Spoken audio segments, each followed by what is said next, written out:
Good morning. We are live. It is Monday, August 8th, 2022, and we are here for the deep dive with Keeping Current Matters. My name is Kate Rezabek, and I'm thrilled to have you all here this morning. Thank you so much for joining us. We're going to have a great discussion this morning going through what is ahead for the rest of the year. 2022, there's been a lot happening in the housing market. There is no doubt. And today we're going to be talking about what the experts are projecting for mortgage rates, prices, and home sales. So a lot of movement in a lot of those places. And that's really what we're going to cover. We have a research team that is working so hard here around the clock to bring you the data, the insights, everything up to date. So you have the most current information to simply and effectively understand and then communicate that back out to your clients. That's what we want to put in your hands. We want to connect the dots for you so you can really share with your buyers, your sellers, with those who may be facing a lot of fear and uncertainty in this market right now, that you can bring them the resources that they need to be successful, and that can position you as the trusted advisor, the go-to educator in your market. That's so important in times like these right now. And we're going to put all of those resources in your hands. So we're going to go ahead and get started. I'm going to share my screen so you can see what's happening. As I mentioned, we're going to talk about what's ahead for the rest of 2022. But before we get there, I want to take a moment to talk about mortgage rates, where they've been so far. I think we can all agree that mortgage rates, have really defined the housing market this year. And what we're seeing right now is that weekly mortgage rates continue to fluctuate. So if you follow along with us, you've seen this graph before. This is the Freddie Mac 30-year fixed rate going from the beginning of January all the way to where we are now. Now, we know that this is a look back every week. But the general trend that we've seen since the beginning of January is mortgage rates rising up until about mid-June. And then we came across quite a bit of volatility. And I would encourage you to go back and watch the deep dive that David did last week that really breaks down a lot of the why behind mortgage rates, why we're seeing this volatility, and why they're fluctuating right now. I think that's really good context to where we've been so far. And what we're going to talk about today is what experts say is projected in the quarters ahead. So as we look at mortgage rates climbing up through June, we're starting to see that volatility over the past couple of months, couple of weeks. But what are the experts saying is ahead? Well, take a look at this chart right here. This is mortgage rate projections, and these were released in July. So the latest projections that we have from Freddie Mac, Fannie Mae, MBA, and NAR.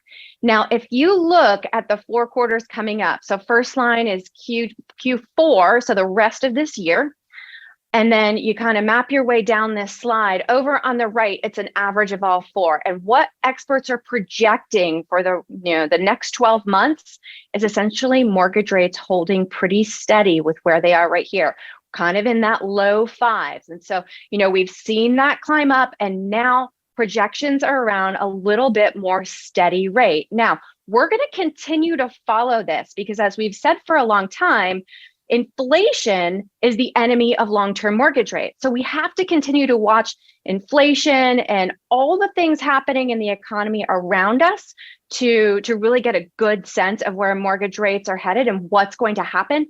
But as we look at what the experts are nodding to, they're saying, projections to be in that low 5s over the next year. And, that may be a nod to potentially the Fed getting inflation under control and all the different economic factors that we're seeing in the world around us. We know the Fed does not define mortgage rates, but experts are showing that projections should hold pretty steady going forward. So if that is true, what does this mean? Well, this is a great quote from CNBC. They were quoting Joel Kahn, an economist from the Mortgage Bankers Association. And it says there could be a potential silver lining for the market, he added, as stabilizing mortgage rates and rising inventory may bring some buyers back to the market during the second half of the year. So great news for buyers. A lot of people have seen mortgage rates climbing significantly. Many have pressed pause on their search. They've been priced out of the market. As mortgage rates, if they start to stabilize, as the expert forecasts say, and inventory continues to increase, which is what we are seeing right now. The pace of sales slowing, buyer demand slowing, and more homes coming to the market at the same time. With all of those factors in play, that could bring some more buyers back to the market. It could be more options, stabilizing mortgage rates. That could be really good news. And it's your job as an agent to go ahead and get that message out there, to share the forecast on what to expect going forward, to really encourage your buyers and reach out to them. Now, another big question that we know on everyone's mind is what's going to happen with home prices. We just surveyed about 400 agents, and this was one of the number one questions that agents are saying, buyers are asking them. Where are prices headed? What's going to happen with home prices? Well, I want to share with you the latest forecast that we put together. And this is the home price forecast for 2022. And we follow 7 key industry leaders when it comes to pricing. And based on their latest projections, what they're saying as of their latest release, this is what you can see. The average of all of those together is 10.3% appreciation through the rest of this year. Now, we remember last year, record-breaking home price appreciation.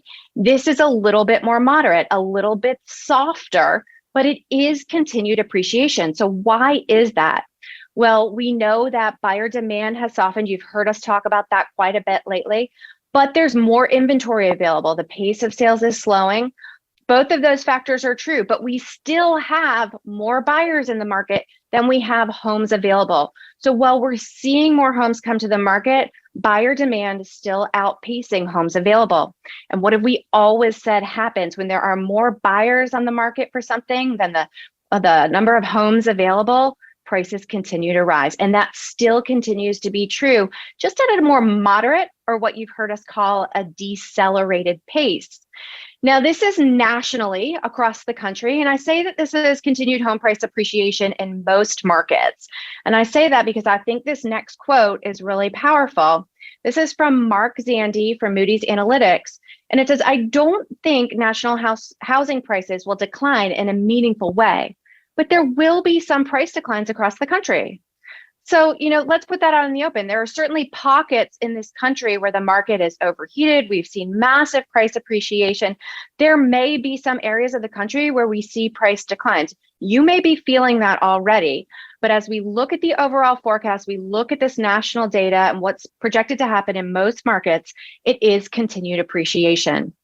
So with mortgage rates stabling and home prices projected to rise, it may be a good time for buyers to come back into the market before home prices continue to increase further.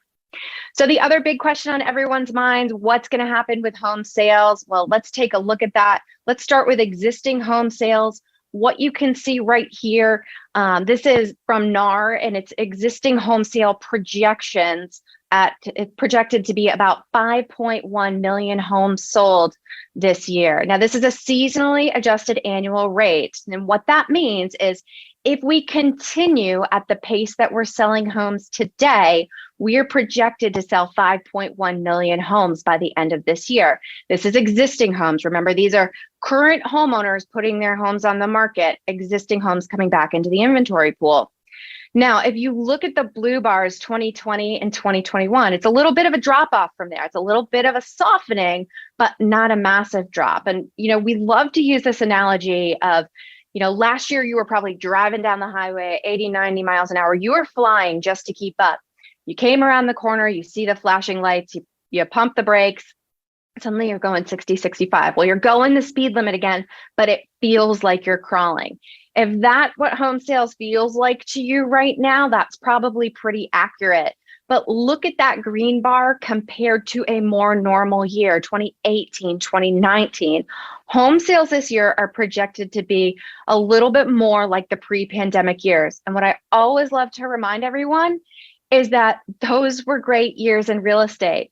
So not the frenzy, not the exceptional year we had in 2021, but certainly a very good year for home sales as you look, comparatively to prior to the pandemic. So what does the forecast look like for total home sales? Let's put a little bit more context into this.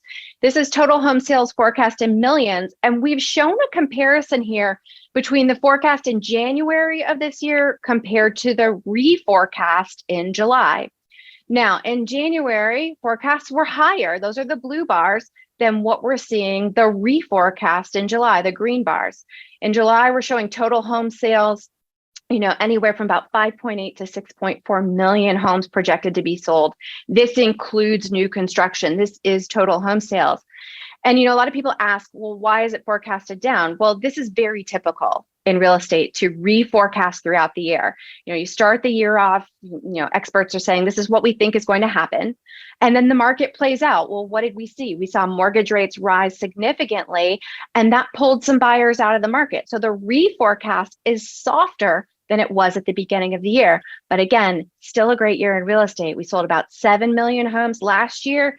This is down just slightly, but still a very strong year in real estate. So projections for mortgage rates holding steady, projections for prices, continued appreciation at a more moderate rate, and projections for home sales still strong, a little bit more moderate than those frenzy years we saw in 2021.